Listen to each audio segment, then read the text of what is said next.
Thank you, BZ. Okay, it is January 23rd, 2018, and I have three beautiful beings, creator beings, on the East Coast, and none of us have gotten any sleep. Nope. And we've all For been days having, now, in my case. yeah, all been having lots of fun. So Yeah. I want you to please, I want some details, but I want you to share first from your eye-tech perspectives, what you felt and what you experienced. So don't come from here. Oh, let me see if I remember, right? That what they said. Give us something. You're a creator being. You're not from the planet, and you're giving us your full sensory take on what you were taking in. You go first. It was awesome. The whole thing of it was incredibly awesome. The perfection, the subtle nuance of perfection was overwhelming. Yes. It really and truly was. Yes. From just everybody. Okay, so we were a little late. We did not leave here at the time that we had hoped we would.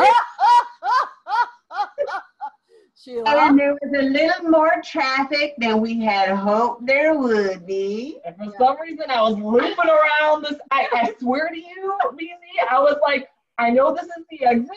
I see the exit. I see it coming up. And all of a sudden, I was like, where the hell did the exit go? I was like, a second ago, what the hell? And then I'm like looping around, and all of a sudden, we gained a minute. And I'm like, but I missed the exit. Like, how did I gain a minute? We missed the exit. And then we get to the parking lot where we want to park. And I was like, okay, yeah, I need to park right there.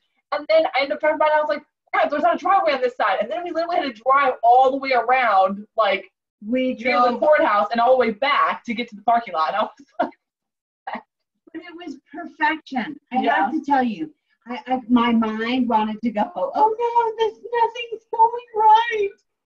And then all of a sudden, I let my heart, I just closed my eyes and took my mind out of it. And I went into my heart, and we were listening to music. And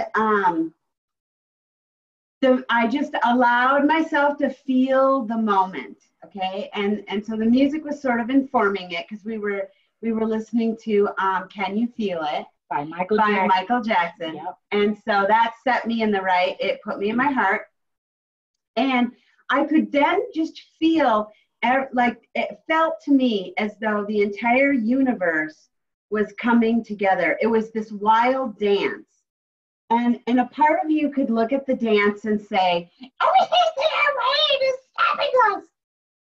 Or everything looked like it was in our way. Like every angle we wanted to go at, there was 5 a block, miles an hour, like. or a stop or something that made you, okay, so I went with that, and I was like, oh, the beauty of it. I could feel that Heather was running a little late too. And so I knew we weren't late at all. I just kept getting, we're right on time. Right. Everything's on time. And so like when the big truck went like this and across the street, we couldn't get around it, I thought, cue the truck, because it was like we needed an extra pause. Everybody needed to take a breath. I don't even know why the pause was necessary, but in the moment for me, it felt totally necessary. And then when we got there, we were like the third person in line to get through security. And the gentleman there greeted us with the, hey, how are you guys? It was so warm and friendly. Yeah, They all completely were. different than the experience we had last time entering the courtroom. Because they like something that all you guys carry, that energy. It totally changes how they feel. It was beautiful. Oh. So we got through there and we went upstairs. We found the courtroom. My favorite part was we got into the courtroom and there was no Heather. Randy was there, so we had a moment with Randy. There was very little people in the room, so we really had an energetic moment to sort of set the scene, if you will, because then everyone else entered. And okay, so while we were there, Heather entered. And when Heather and Judy came in, We haven't talked about this because I was going to say this next. what? It's just that the energy, like you literally, I felt like the room felt like it was going to explode when they walked in with the energy that they had carrying with them. Like it was insane. And to me, I feel like it was everyone's intention on the trial that like they were like, Heather was carrying it all with her. And it was just like the room, you could just feel it expand. And even yesterday, I just picture us being in there and it just being like a tornado of just I don't know, energy just rising. It was Yeah, we had resonance all over the place. Well, it was all of your toroidal fields that were all, you know, you're all carrying that energy, and then they all came in the room together. And Randy is so stoked. He's so cute. When I was conversing with him tonight, so stoked. Oh, he did. You got to talk to him then? He did. I didn't talk on the phone, but we had bouncing the emails back and forth, so it was, you know, pretty much constant communication right away. Let me just say, the beaming, oh my gosh. I can't even, I just can't even, because it just was. He looks fabulous, Beasley. He absolutely does.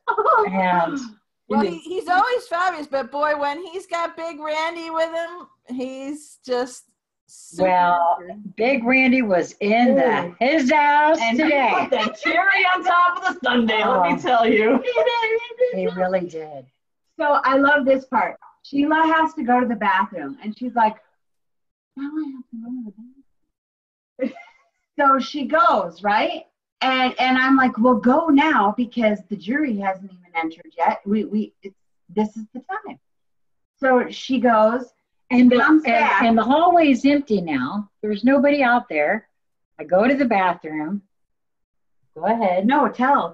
She comes back and tells me this story. I come out of the bathroom. It's only one stall. So there's, you know, I come out of the bathroom. The entire hallway is filled with people. Loaded with people on both sides.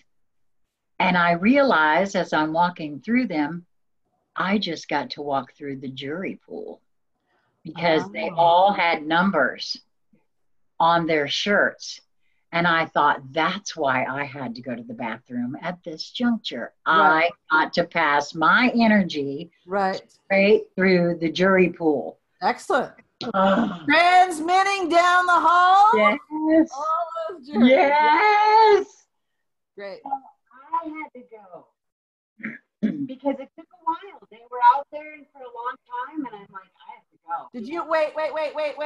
Did you knock the computer? The mic went. No. Okay, there you go. Now go again. Now start. Okay, so next I go to the bathroom, and I also have to wade through. Well, I step out the door and I see the woman coordinating the jury pool, and I say, "May I go to the restroom?" And she said, "Yes, but talk to no one." And I said, so I walked down the hall. Well, you didn't verbally talk to him anyways. Yeah. Someone was in the restroom, so I was standing in the back. And I was just standing there, sending out heart waves. And then a woman came out and another jury lady went in. And then, you know, and I just looked at her. I just watched this transaction, right? And then she looked at me and said, "Oh, were you waiting?" And I said, so she went. Okay, so now I'm standing there. I'm stuck. I've gone to the bathroom. I come back out. I would have to say, "Excuse me, pardon me, excuse me, pardon me," to get through. And I was told not to talk. So I just stood in the back of the room. And I am so weird because very purposefully. I was going to say that's so weird because when I came out, there was nobody out there telling me or them anything. And I just said, "Oh, hello, good morning." And I just. Yeah, but Lisa does her thing that she does. So she needed to actually kind of be standing there, you know. At the end. Walk at the jury. So then they collect the jury goes in, and I wait, and I proceed down the hallway behind them, but enough paces, you know. And as we reach the elevator, David from Atlanta gets off the elevator, and he says, Lisa? And I said, David? And he said, I just watched your video and wanted to talk. And I said, well, the jury just went in and we're going to go in there now. And he said, all right. And so David and I walked in behind the jury and sat out. It was a beautiful moment. I mean, all of it, from being late, from circling Knoxville for 20 minutes before we got to the courtroom, to being stuck in the hallway with the jury. All of it was perfection. It was just wonderful. Yeah, it really was. Because the late, the circling, the stuck are all linear projections of trying to think your time into something instead of letting it all unfold, which you did. Well, thanks to our previous conversations with you, in specific, the one that took place on 1212 portal, when you were talking about how our energy was trailing through the city in the car out behind us, I knew immediately that that's exactly what was going on. Yeah, you were loopy-dooping Tennessee there. Right, that's exactly correct. Yeah, no, it's wonderful. I love hanging out with you guys. I'm like, oh, this is so cool. Like, it's really great. So, Katie, share yours. Let's hear it. I was gonna say something. Oh, so what I found really interesting. So when the jurors walked in, there was one person in particular that I'm not that I felt connected to, but I was like, okay, like I felt just a great energy from this person. And I was like, man, I hope this person gets chosen to be in the job. This one's gonna be for humanity. Like, I know, like, I want her to be, or this person to be there. And so they walk in, and so after everyone let out, and I think, this is after they chose the jury. So once they chose everyone, we broke for lunch, and we went to a place that was really close. Actually, a lot of the jurors actually ended up being there, and it just so happened that we ended up sitting right next to the same person. And Judy actually made the comment that she felt the same thing, but she told her, she's like, oh, I got such a great reading from you. She was like, I'm so glad, that everything worked out and everything. And it was just really interesting that she was just there, and she was, I don't know, like she started talking to us, but was asking about like our salad, and like, it was just weird. And it was just so interesting how, I don't know, how that all kind of. I didn't realize when we sat down there, however, that that's who she was. Yeah, I even asked her if she had the time, and Katie had her phone right there, and I didn't even think, I don't know why, I didn't realize who she was until after, when Lisa came in and went to sit down next to me. Then I realized who she was, and I was like, that lady's from the jury pool. And I wasn't sure if she was chosen or not. It's interesting that they didn't sequester them at all, because they would have kept them inside, boxed lunches. They sure as heck wouldn't have let you go out, because it's a small area, so there's not that many close. Yeah, that's why. Well, that's why I said I don't think she was chosen, because I didn't think so either, but she was chosen because Judy asked her. Guess who gave us the recommendation for lunch? Wait, say it again. I said the interesting part is, guess who gave us the recommendation to where we should go eat lunch? One of the guards in the front. We were like, because Judy was like, because everyone wanted to go to this one place we went to last time, and she was like, I don't want to go there. Like, we need to find a better place. And so she was literally going up to everybody, asking them, hey, are you from here? Where's a good place to eat? Are you from here? And so she ended up asking one of the guards, and he was like, oh no, he's like, this is a great place right over there. Like, it's so good. And so that's where we all ended up going. And it just happened to be that a bunch of them. It's where they send all the jurors so they don't get late or whatever. They'd have a long commute. Yeah. So I'm like, the fact that they sent us to the same place was just, I mean. Yeah. Well, I also, I didn't get to tell you that when we came in, and had to go through the metal detectors and all of that malarkey. Me personally, I had some of my stones with me in my pockets. Now, of course, they tell you not to bring, you can't have electronic chargers and things like that. Anything that could be used as a weapon. Yeah, Okay. you could stone somebody with those. Well, now I had 3 of them when I went in. I gave Lisa one. She still got it in her pocket. And so I have my carnelian, which is a rather large stone. Yeah. And I have my wand, my fluorite wand in my pocket. Now I had to take them out and put them in the little tray, have them go through the X-ray thing, and nobody said anything. Didn't say I couldn't keep it. Okay. What I found very interesting, however, is almost every guard, one of them even knew what the rose quartz was. And the one said, "Oh, those are healing stones, aren't they?" Now, what are the Every odds one of them. that they would know, and that they would even they're on task as part of the job description to be stone. They're in a court, and a court is in session. And believe me, they all know what particular court case is going on. Even if they don't know the specifics, they have enough buzz around the water cooler. Yes.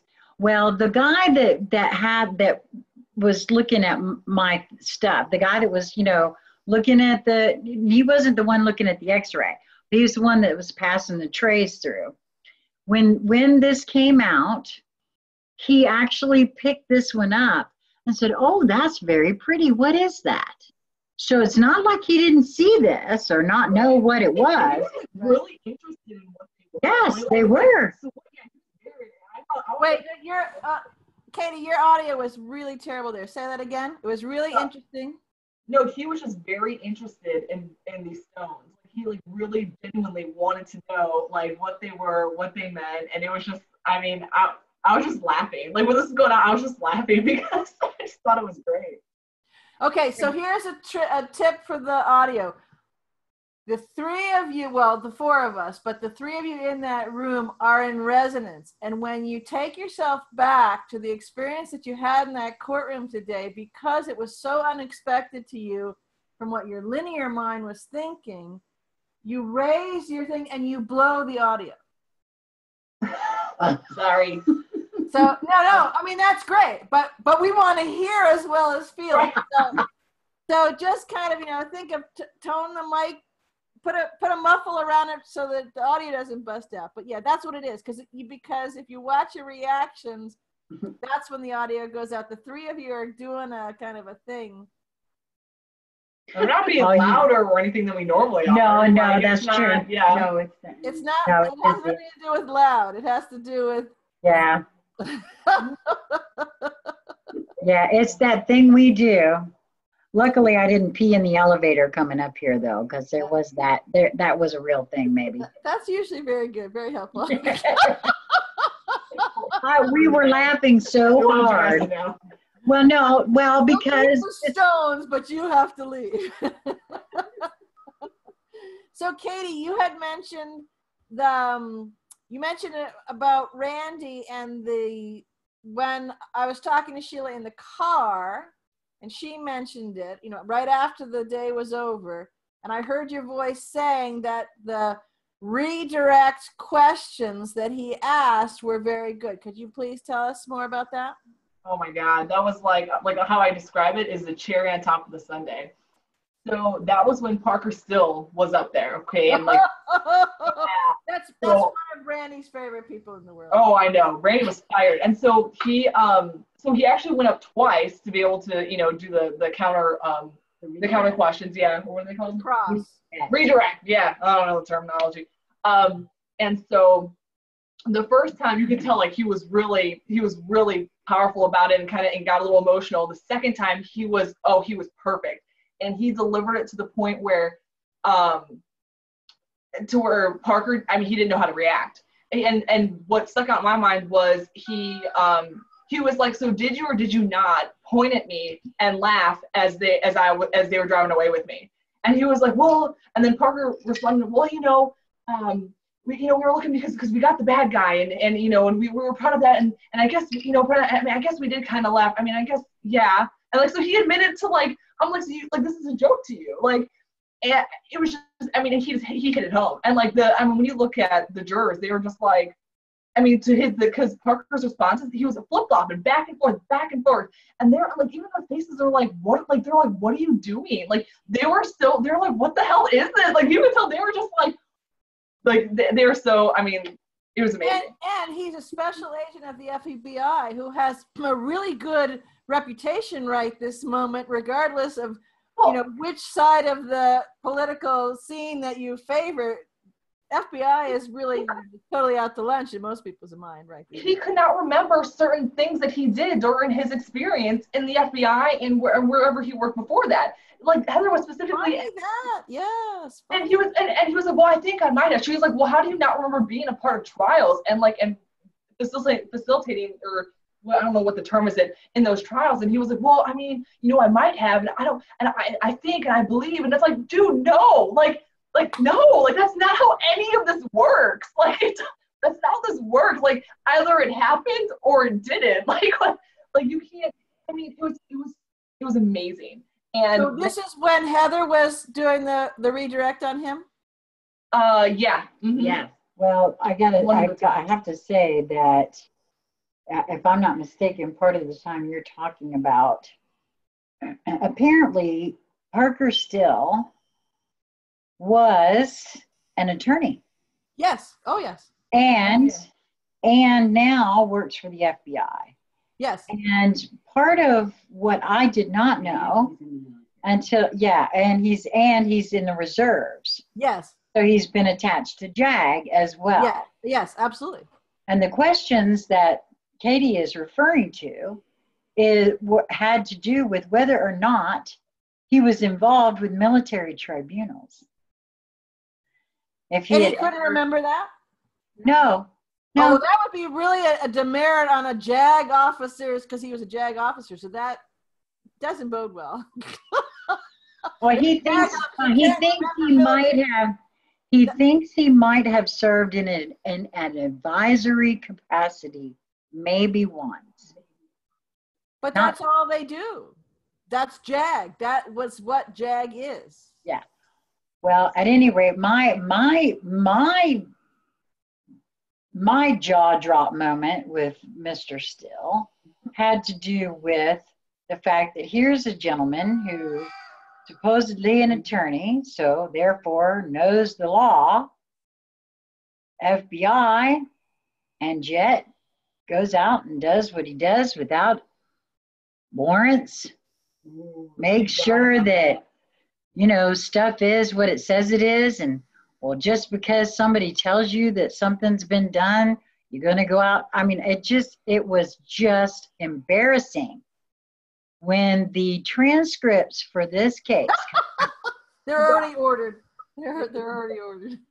And here's the thing though too, so when all that was happening, I don't know if they weren't marshals. They had to have been either FBI or CIA or somebody. They were sitting behind these two, like in the middle, and a bunch of them BZ kept getting up and walking out when he was, pardon my language, like shit in the bed. A bunch of them were walking up and just getting out. You could see them with their phones, and I just noticed them just going in and out. And I'm like, ooh, I was like, they're not happy with this. They did not expect this. And yeah, a bunch of them were going in and out. And I just thought about, Lisa and I were talking about that later because she was in front, so she didn't see. She was like so focused on what was going on and like closer to the jurors that she wasn't, didn't see them going in and out. But oh man. Well, you knew. Well, I knew this was going to happen. A lot of us did. We laughed when you read the transcript from the grand jury testimony, because mostly it was a Cynthia Davidson dog and pony show with Still.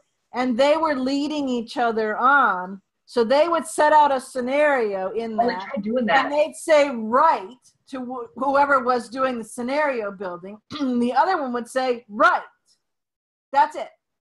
So, there's things that, don't know leading the witness and all that kind of stuff. So either the witness, expert witness, would lead the lawyer who is supposed to be, setting the parameters, or vice versa.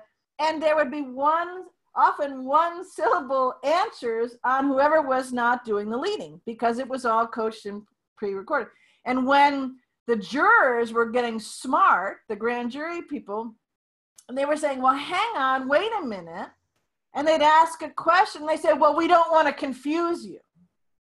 And they'd side. So, this is all. So Lunacy did a great job, way back when with this. And he's reading this, and, he has to testify, and he's been in the whole system.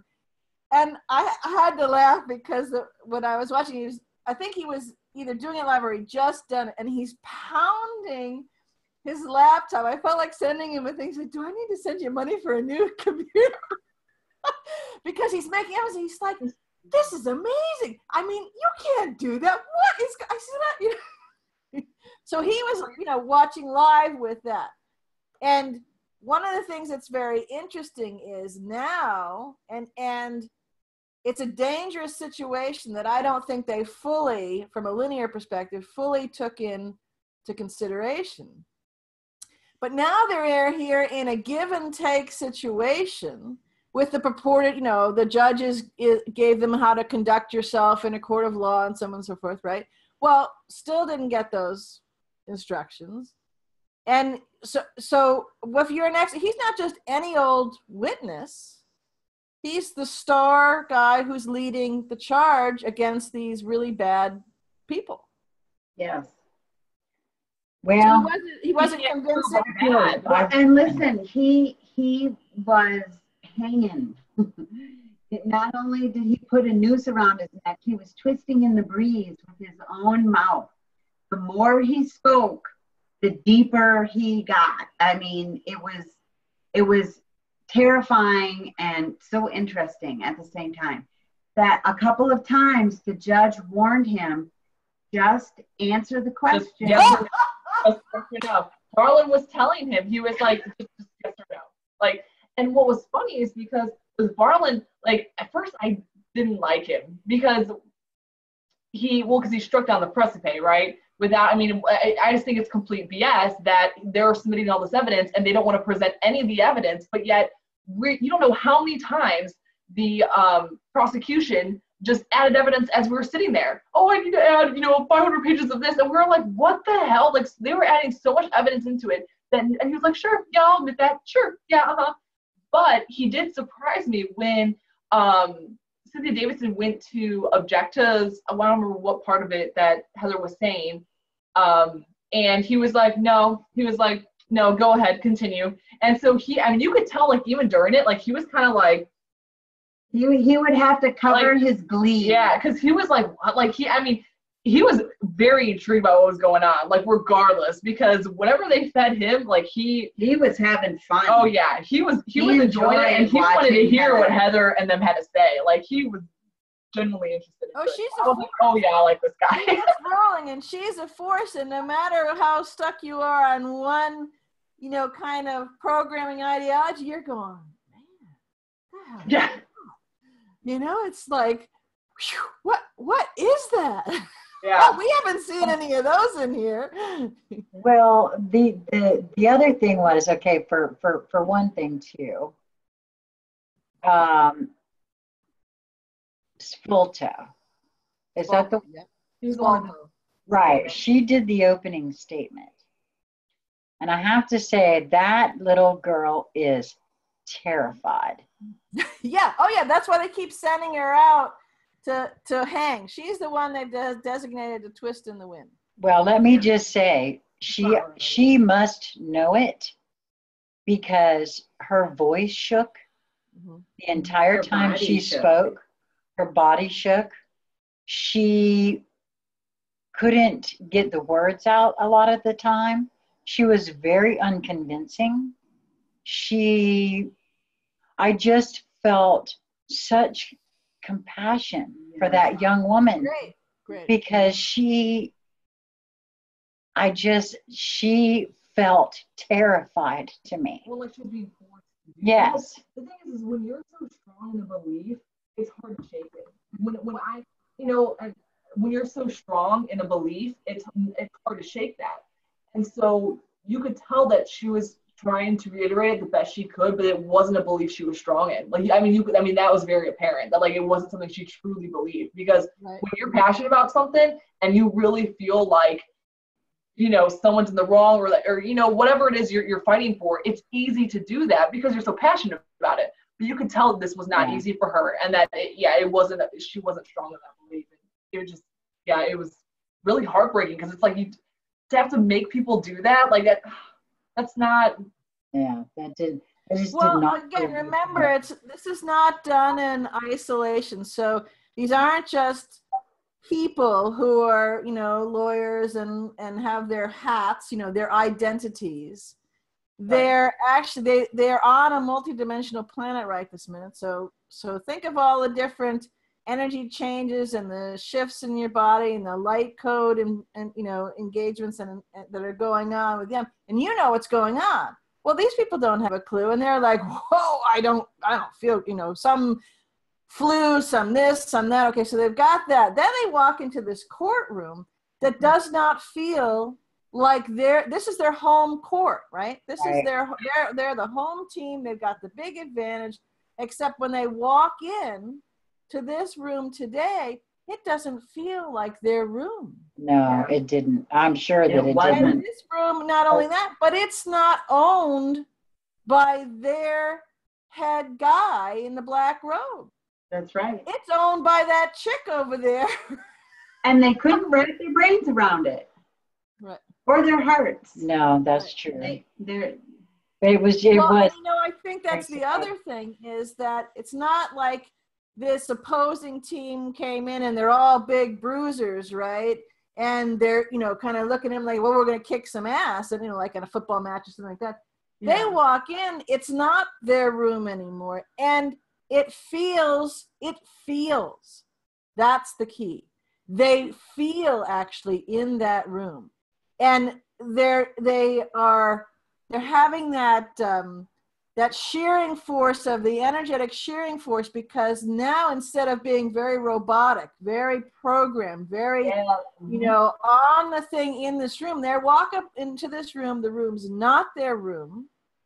Their room is now not only letting them feel, but it's encouraging them to feel. And what are they feeling? Not animosity, not hostility, but these waves of all-consuming compassion and love, because it's not just you all that are in that room, all of us outside who are knowing, but you know what? You got a whole flotilla, okay? Yes, and I'd like to speak to that too before we leave. That's sending this in this room. So think of the times when we've been on calls together and we've been talking about something and the energy starts running and you feel it. And you have to take a deep breath, and these waves of this love, these waves of expansion are coming on you, and you're trying to think, well, I'm having this conversation, I want to be able to people to hear me and communicate, but I'm having a really hard time, right? Okay, now be these people that are the bad, in this scenario, they're the tough guys for, going to kick the ass of the that Randy and that Heather Looney Tune deadbeat, right? And so that's kind of their programming. Yep. And they can't do it because they're choked up with feeling. Well, that's a pickle. That's really a pickle. This whole time, the whole time, my ears kept popping. And the only time my ears ever do that is when I'm getting on a plane or when I'm flying or changing elevation. Yeah, altitude. And so it's the fact that my ears kept popping, you could feel the increase in frequencies and the increase in vibrations. And you're right. Once you get to a certain level of vibration, you can't manipulate. There's so many things that you cannot get away with. And they don't know what to do because they're used to being able to access it so easily and to not have to feel that emotion and those frequencies, and now they can't control it. And so, and you can see that, and it's, oh my God, I cannot wait for tomorrow. Seriously. Today's cliffhanger is it's so spectacular. I can't even stand myself. So wait a minute. Before you do that, I have to say that in terms of that room being full, Yeah. Yes. you know that I see color when I Yeah. close my eyes sometimes, depending on what's going on. And when once Heather entered the room and the jury had entered, well, before the jury entered, I closed my eyes and I saw a very small portal forming, and it was tinged with purple, and it was dark black sort of in the center. And now this actually started for me last night. I saw little waves of it coming in as I laid down to sleep around 2:45. But not this morning. I didn't see it at all. But once I got in the courtroom, the judge was in there, and it was forming right in front of him, actually.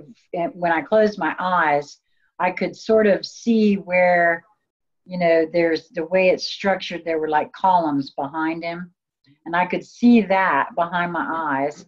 And then there was the small portal. But all of a sudden, after the jury was in there and I closed my eyes again, this deep purple hue was streaming all around it, tinged with that black. And I've heard others describe that as ether, as the ether energy. And I don't really know from that, but I know that it was an accompanying feeling of absolute love in that room. And so it was huge. What started out as something very small, and I just noted that. I just noticed that once. Now, I don't know if it's because all of us swelled to some size along with the accompaniment of extras, if you will, that were there with us in spirit. I know because I did a Facebook Live this morning that our friend Taliesin was with us there. And I know that Lunacy also joined us there. I know that you had a whole flotilla of people, because I could float from all the different things, and you could feel as I went into different, we'll say, rooms, depending on where they were. Either it was Skype rooms or Facebook or other places. And it was like, like big kind of community halls where everybody was sitting on a couch and they're watching this going on. There's no TV screen. There's no nothing, but they're all completely focused on this. And you could feel it. It was palpable. So that plus you in the room, plus all the others, yes. Right. It was certainly palpable in that room. But before Lisa tells you about the absolute cliffhanger, I have to say this. The very biggest thing that I felt that Mr. Still, fortunately for everyone, for transparency's sake, admitted to the fact that as part of capturing evidence, neglected to capture the money that was supposedly stolen. Oh, yeah. Yeah? Oh, yeah. Well, imagine that. We're going to impound the RV and we're going to throw people down on the ground and arrest them, even though there's no, proof of anything yet, not even a warrant. But where's the money? They still don't know where the money is. The money. Like, seriously, you gotta, if anybody has comments, you gotta be kidding me. I'm sorry, excuse me, what? It's a big deal that you don't know What? He doesn't know where the money went. Nobody knows where that, but this whole case is not about all of the money that Randy accessed. They selectively decided to only beat on his head, literally and figuratively, and Heather's as well by association, for 1.4 or 1.5 million? Well, what happened to the other 27.5? Well, no, actually, they brought that up. They said it was $31 million. Okay. But the only Wait. Come closer and say that again. The RV, the motor home, was the only thing that was the asset that they were going to recapture. That there was no talk of the money. And he did say, however, that the money belonged to the USAA. Yeah, and that's what Heather was just That's right. thrilled to She hear. was like, all right, here we go. So yes. Now, Heather had to be very careful because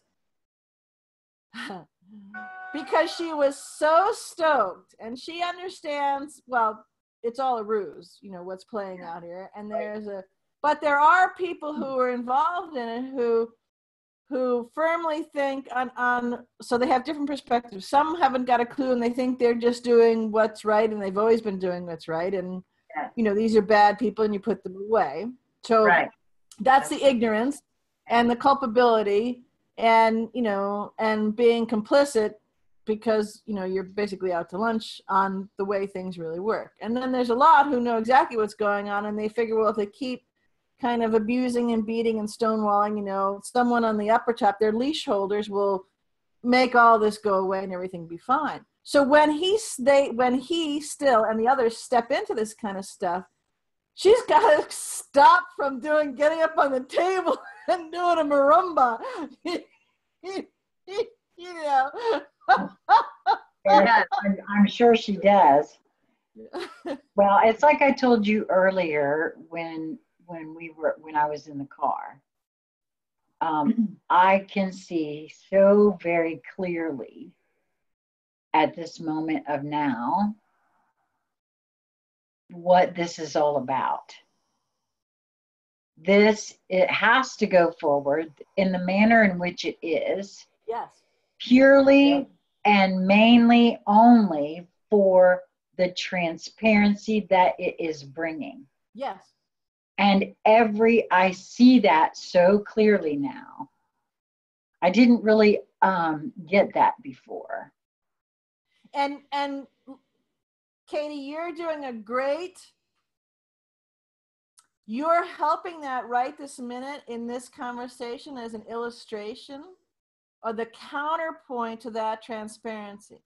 Because a couple times, and I mean this, I'm so thrilled that you're doing it, because you're saying, well, come on, how do you answer that, right? Because get with the program, and this is the way it's supposed to be. In a court of law, you do this, right?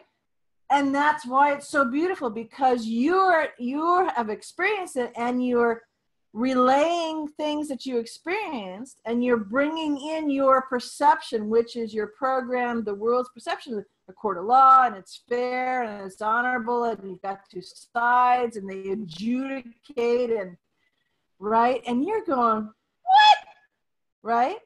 But you're realizing that what's actually a big chuckle, because there is never was any justice. Yeah. Does that make sense? No, that makes perfect sense. And the funny part the funny thing about you saying that, BZ, is like, so to picture so like we were sitting, you were talking about like the judge being in the middle, we were more towards the left, right? And so where Heather and the prosecution go to like, talk and question them, they actually ended up, like the witness ends up giving like almost direct eye contact to me, because like they walked through and like they're like right there. So I know they see my reaction to this stuff, and I'm just like, and then Judy too. And so Judy, so I'm next to, I'm like, Judy, I'm like what are they? And I was looking to them, we're just like, so it's funny because like, so like I'm having these reactions, and I know they can see, I know they can straight see me having these reactions. So I think that's funny that you said that, because that's literally how I look when this stuff happens in court. But again, that's all illustrative of what's going on. So, a lot of people said that's not fair, or, that when the courts went wrong. Well, no, actually the courts never went right. They're actually always been going in the correct direction from the way that it was designed. Right. Now everybody's just understanding that for what it truly is. And it's not just in this room, it's in all of them. No, you're right. And I have to say that there were several things that were said specifically by the judge to the jurors that I had the exact same kind of reaction, because when you say things like, the law as I give it to you, that's a very telling statement. So, hopefully, yes, he did. Hopefully, this set of transcripts will not be scrubbed like the last one was. Right. Because, and what I mean by that, for anyone who's hearing this for the first time, is that I wasn't in the one in October. I was sitting outside. But Lisa and Katie both heard things that were said that when the transcripts came out, were not in them. We talked about it on that one video that we did Right. after, like the day after we got back or something. Because it was the one thing that stuck out to me, and I was really irritated when I didn't see it in the transcript. So, yeah. Well, and we did get them to correct it in DC. There were some very, very, very, very important words of Heather's that they scrubbed. And the excuse was unintelligible and patera, and a few other things. And we said, hold on, this is a court of law. This is Latin and legalese that she's speaking. So you need to go back to Cornell or wherever you came from. But we paid for this, and we paid for a challenge. You notice the common thread is you pay. So we paid for a challenge. And pretty much unheard of. We paid for the challenge. The challenge was actually heard to think about it, and they waited and they redid it to correct what actually was on the record. So how can they do that? Like, it's what was said. Like, how? Like, seriously, how can you just go and just change it? Like, does this not make sense to anybody? Like, seriously, that doesn't make any sense to me. Well, no, that's exactly the point. Oh my God. See, that's why. I love it. I love you, Katie. This is why we're doing this. You see? But that's what I want you to see. Yes, the guys here, right? Just like the guys there is the TDAs and they got caught and so on and so forth. The guys here is that we're just recapping this court case and your firsthand impressions. Yeah, sort of. What we're really doing here is continuing and expanding the illustration of what the whole point of this exercise known as the alleged court case is doing for all. Yes. Yeah. And that reaction, because I can tell you, the seats are filled here, and they're hearing, what you're talking about, and they're going through their minds and seeing the different documents or the things that the judge put out about how to instruct the jury or what you are allowed to do or what you're not allowed to admit, and they're all going, well, hang on, wait a minute. And some of them say, well, I never paid that close attention to something, right? I didn't follow it that closely, and now I am. Is that what the difference is? No. It's just that we're seeing it. So that's part of why this is so helpful, because all of that transmits out and breaks down the illusion, not only within each being, and they can see it, as they watch each being, but it actually is breaking it down right now. What you are doing here, and all of the beings that are part of this conversation and keep being part of it as they watch it, as soon as it goes up more, right? Is that's transmitting out to the jurors, and it's transmitting out to the staff in the courthouse, and it's transmitting out to the prosecutors. So Ms. Amarise Falto, who was, had that quaver in her voice and had that nervousness, and God love her, for being in the pickle that she's in, right? She's at the pinnacle of her career. She just doesn't know it, and she's actually she's a hero. She's doing a spectacular job. She really is. Really is, yeah. She's just doing a beautiful job. And so you're transmitting that out to them as well. So good on you guys. You're doing great. Well, you know, Lisa and I wouldn't be able to stay here if it wasn't for Katie. So, you know, we really want to thank you for that. You know, Katie invited us to stay with her here in her room. And so that's a really big deal. Cool. Yeah. And are you in like a Holiday Inn or something? Yeah, we're in the Best Western. Was it right by the courthouse? No, we're about 20 minutes. It was right by I-40, but we're about 20 minutes from the courthouse. Well, that's cool. Yeah, we didn't know anything about it in October, and when Lisa and I stayed here, it was so nice because they had just remodeled it, and it's really a very nice hotel. So, and it's not that far away. And yeah, it is very nice. Yeah. Yeah. Okay, so let's wrap up with Lisa's. Oh yeah. Yes. Let's get to the good part. Tell the cliffhanger, my darling. The good part. Well, it's really, really fun because this is the witnesses of the fraud detector lady for USAA Bank. Mm-hmm. What's her name? Monica Alanka. Oh, yeah. She and I have had long conversations. Ah, okay. Yes, because she said it would be in the best interest of USA not to do business with me anymore. I remember listening to whatever, I don't know whatever call you were on, BZ. I remember listening to that. I know that was the one you talked to. That's hilarious. Yeah, after the 1.8 million that I brought in out of my TDA account. That's awesome. I earned interest on it. I want you to know that I earned interest on my money that wasn't mine, that didn't exist, fake account that wasn't accessible. I earned interest on it, and then they took it all out to use it for their operations. But I thought that was pretty interesting. And actually, that I can earn interest on something. And actually, right before Lisa tells you this, I have to say this one last thing, because one of the questions that Heather asked Parker Still had to do with his knowledge in regards to ACH and Fedwire, and how does all that work, and how did he get what evidence did he have that a crime had been committed? And he had these IP documents supposedly from USAA.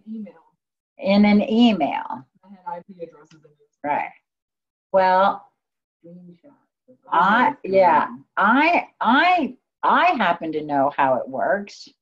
Most folks listening to this will know that if you go to Amazon or your utility company or whatever, and you put in your checking account routing number and your checking account number, if you mess up and put one number wrong, it won't recognize it. That's right. You can't pay your bill if it's not the right number. You can't create a fake account. Yeah, you cannot.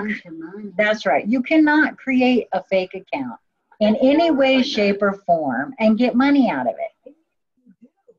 Then the fact that it pulled funds and it cleared and then Well, but that's even if you do. But the point is that there is no even if you do. Because so how did he do on answering that question on the ACH? He had no clue as to what actually worked. He didn't. But he's the special agent in charge. So if he doesn't know directly, then he has to pull the resources of the FBI, right? So he has an expert in that. They weren't available, or they kind of like they can't give out business cards that they have to pay for them themselves, which is I'm not real clear on how any of that works for them, but I had to point that out because it came off as he was the expert. Yeah, he was the big feller in the know. Is how he was the star of the show. Right, and so how did that stand after Heather's redirect? Well, not very yeah, good. no, Discredited not at him. Both Ray and Heather completely discredited him. They not only did they destroy his integrity and his actually caring for humanity. That's what Randy did when he went up there. I mean, his credentials. I mean, it just went out the window. The thing, because he was going back, like what he was saying made no sense. You could looking at the jury. There was one person that was just like physical reactions to this. I'm not even kidding you. Like so far, they're just like. well, one of the reasons, the reason I wanted to bring this up before Lisa tells you the cliffhanger, is that the truth of the matter is, he knew that a Fed wire was instant. He knew that an ACH could take maybe a couple of days, but he didn't even know what an API is. And an API is what happens when a bank account is verified. Right. And that has to happen before anybody can do anything with any bank account. Right. And so now, please. You can't just make up numbers and put the right amount of numbers in because they're all coded. It's an all coded language. That's correct. And lastly, I will say that, but according to the United States attorneys that are litigating this case, it can happen. Yes, it can happen. And that will be on, and it did happen, and that will be on the transcripts unless they scrub them, because she said it more than once. So it can happen? Apparently, according to them, it did. We don't have in any this evidence case to back that up. Like, there's nothing we have nothing to back that up except for what this guy said. But no, it can happen. Yeah, no, not it can happen. It did. It did happen. It did happen because Randy that's what he did. Created this scheme and used his little fingertips on a computer. And that's exactly what she and said. Created a fake account and defrauded USAA. And but so they're not even going after the money. I know. Isn't that interesting? Just the RV. Yeah. Just Isn't that interesting? And there were 28 pictures of the RV. No. There was like 42 pictures. Okay. No, there was, yeah. There was like, over 40 pictures. And guys, can we go back and talk like how they did it? He was like, and here.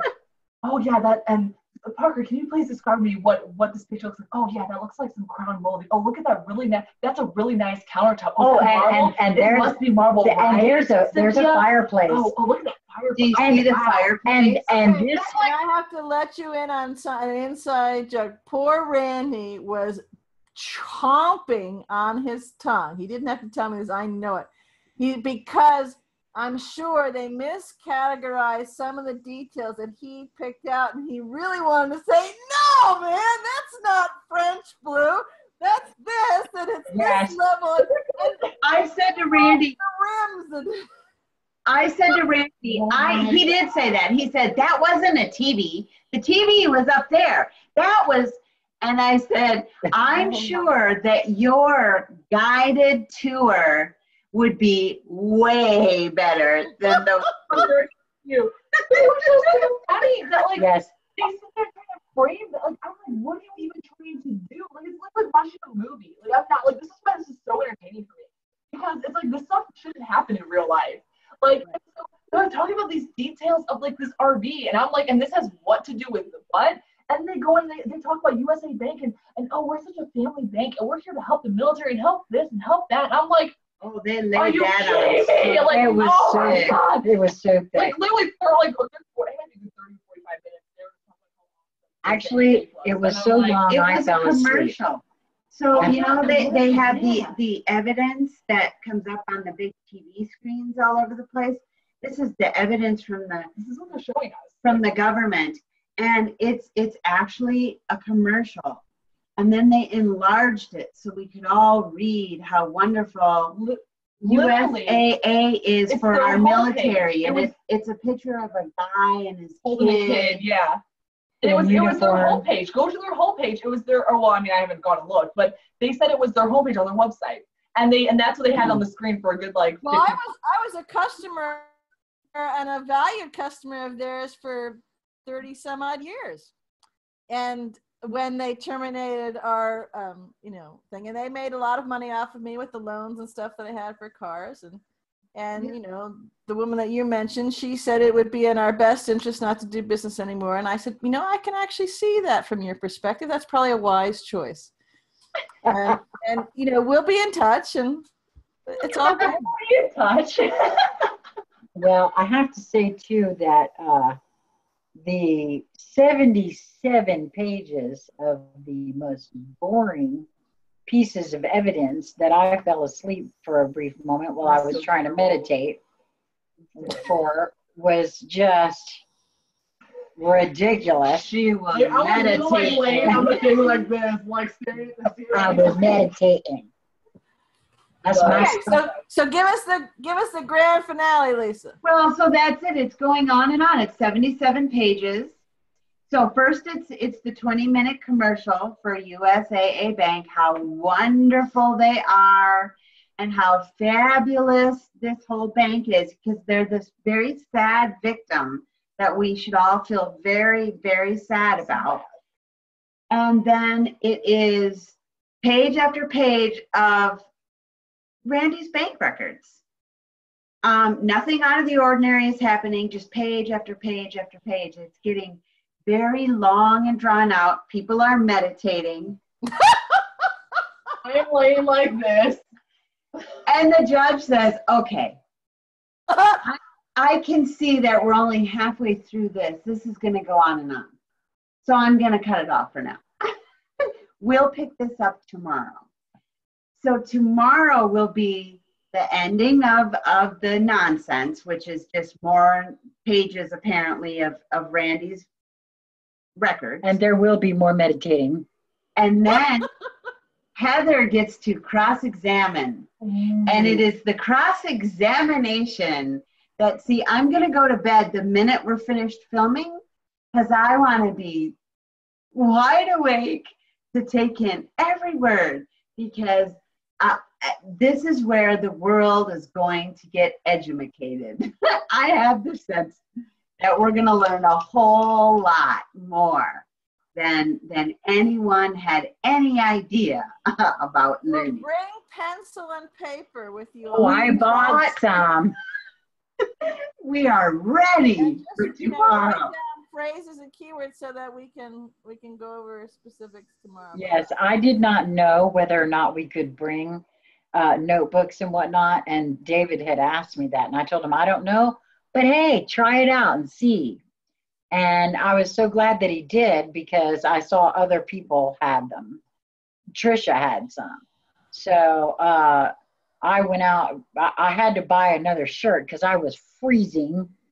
And it was, oh my God. Bill asked if we could bring blankets. Yeah, I'm telling. Well, I have to say though now, before we end, I also want to say a shout out to the U.S. Marshals, because I have to say, the first time they wouldn't even allow Randy, I don't think, to look at people. Mm-hmm. Not only were we allowed to look and smile and beam love at each other, but the marshals allowed him to come and stand near us and talk with us. Nice. And they stood there and talked with us as well. Yeah. And they were all very amazing people. And Randy was clean, no rattles? No. Okay. No. With his new suit on. And the new suit we Sharp. got. Yeah. He looked very Patricia went sharp. and bought it for him, and when she told him on the phone, she said, I got you new threads. It's plush velvet, purple. She said, you look styling, Randy, when you get in there. Well, just for everybody's edification, no, it wasn't purple, but he did look very sharp, I gotta say. Yep. Absolutely. Well, he was psyched. I'll just end it on this note. When I was conversing with him this evening, he was so fired up. He had such a good time. I sent the email saying, I tell that Big Randy was not only in the building, but the building was reverberating from Big Randy. He said, oh man, it was so much fun. And then, he said, and soon we're going to be out and we're going to, do all of these things. He's got all these plans, getting his RV around the country, around the world, and he's going on. So yeah. Yeah. Yes, we did talk about that. Actually, he did. We're planning caravanning, as a matter of fact. Right. Tour 2.0. There you go. Absolutely. This time I'm going to get to go too. I don't know how, but I'll figure it out. Cool. Well, thank you very much. Get some sleep, you two, and we'll do more tomorrow. Yes, ma'am. Yeah. Looking forward to it. Okay, and so I have to tell you, I have to thank you for myself and for all the IUV family and the IUV web portal on Facebook and all the other places that I put it, where everybody was, and is it there yet? What But they really liked that David came out and texted me, so they had an early thing if we could do that, whoever next tomorrow. They liked it with the lunch conversation with you guys. So they like the, and then, everybody was looking at the watch, depending on what time zone they're in. I'm going, it's 5:20. And I had sent you and David texts at 4, which would have been 4 your time, right? And I thought, and so not a peep.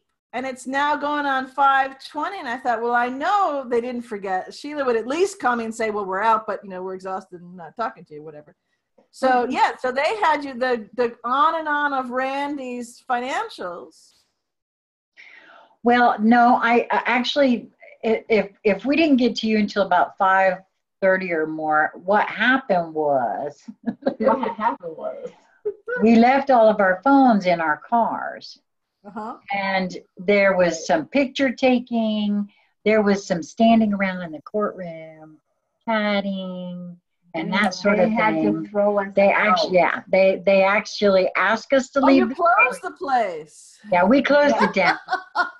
And then the guard actually threw us out of the building too, because we were sitting down because it was cold out there, man. We were taking pictures and, just, okay, where are we going to meet up for dinner? And, that kind. And then when we got to Trisha's vehicle, they started looking for a place on their phones. And I didn't get, Katie went over to get her car, which was where my phone was. And that's why. What time did court close or court end proceedings at 4? I don't know. They took our phone. Well, funny, the only clock they had, BZ, is in the area we can't walk to go look. So it's like they've got this I don't know, like a pole or like a structure there, and they have it, and that's where it's all kind of laid out, so you can't go across that line. And they have it right there. So if I wanted to look at it, I'd have to walk up towards where the counsel, everyone sit in order to look back at it, and then you can't do that. So I asked at one point, we asked the prosecution, and they told us, but yeah, unless we go back there and look, there's no way. There's literally no other clocks in that courtroom. I'm like, so you think around 4? You think around 4? No, I think it was closer to 5. It had a, yeah. Okay. Yeah. Okay. Cool. Yeah. All right. Well, thank you very much. I'll get this up. Cool. All And right. we'll see you tomorrow. All right. Much love to everyone. So I'm going to stop recording now too. Yep. All right.